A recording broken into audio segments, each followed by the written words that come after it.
This video will demonstrate the 4-stitch 1-row buttonhole used in the Journey Cardigan by Jill Zielinski from North Bay Fiber.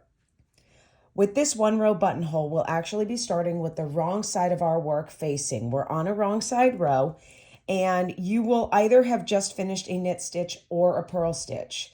This video will follow the written instructions that are in the abbreviations, so you can follow along as you watch this video.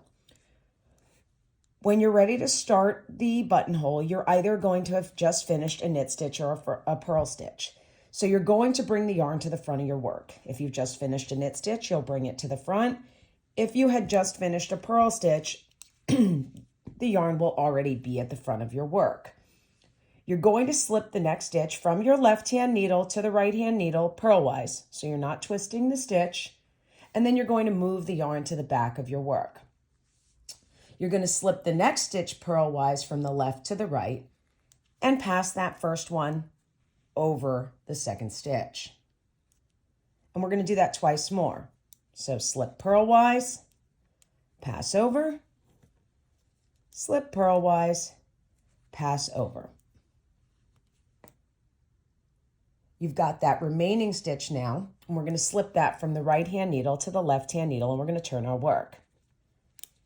Now we've got the right side facing, and we're going to use the cable cast on method. And we're going to cast on 4 stitches, total number of stitches used in the buttonhole. So we're going to go in, cast on, cable cast on if you've never done it before. Between those 2 stitches, wrap the yarn around like you're knitting, bring that loop through, put it on your needle. That's 1. Now I'm going to go between those 2. Cable cast on. That's 2. Cable cast on. That's 3. And then in between last time, that's 4. Now I'm going to turn my work back to the wrong side facing. I'm going to now slip 1 stitch knitwise from the left-hand needle to the right-hand needle. Okay, making it a little bit tighter. And now we're going to bind that stitch off, right? Here we go. We've got our original number of stitches, buttonholes created, and we can continue on with our ribbing.